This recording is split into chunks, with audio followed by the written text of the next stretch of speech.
আবার তারে লই আইল তার ভাই যাত্রী স্কুলে যায় 1000 টাকা লাড়া পড়াই না এমন কোন দোকানদার নাই এগুলি চিনে না।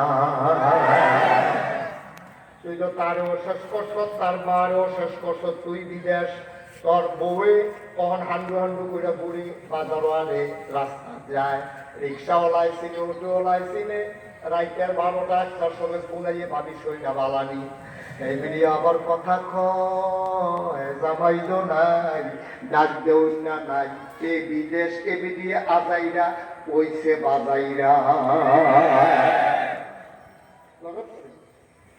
আজকে সমাজ এমনি খারাপ হয় নাই। তুমি তাহলে মাদ্রাসা পড়ে না বাড়ির খারাপ মাদ্রাসায়, এই মাদ্রাসাতে মোহতামি মনের নাম কি?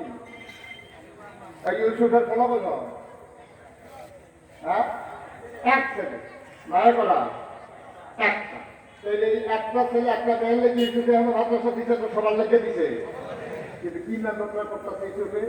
এই যে একটা বাতিল সাথে তার হুশ নাই, আগে গঞ্জি ভিজে পাঞ্জাবি ভিজে সব কারণে দৌড়তেছে, ফেডারেশন হয়ে গেছে, পাগল হয়ে গেছে, বাপিলটা করে আপনার কেন্দ্রে বোয়াইবো, কই বোয়াইবো, কি করবো, বাপিলটা ফেডারেশন তার ভিতরে লিখে নেবো। এই সমাজের চিন্তা করিয়া এত কষ্ট করে এই মাদ্রাসা দিছে, ঠিক কিনা?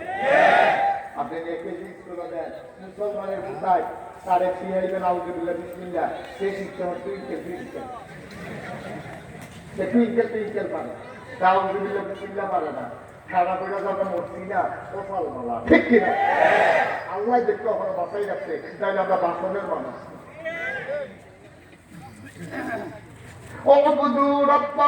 কথা মনে আছে নাকি? তাইলে আবাদত করবো কার, তরিকা মানবো কার? মুসলমান আবাদত করার আগে জানতে হবে, তারপরে বুঝতে হবে, তারপরে মানতে হবে।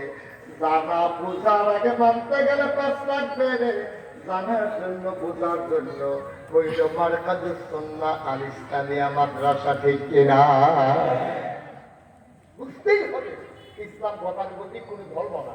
এই যে হিন্দুরা এখন এই দুর্গা পূজা শুরু হয়েছে, তারা দুর্গা পুজো না বলতে নাই, তারা পূজা এই দুর্গা বানাইতে আছে, মূর্তি বানাইতে আছে, কলা ভাইয়া ভেড়া ভেড়ি ছুটিয়া সাটিয়া বুঝো কার না বুঝো এরকম গেছে না, এই গিয়েছে পূজা টুজা দিয়া তারপরে এইটা দিয়ে বানাইলো।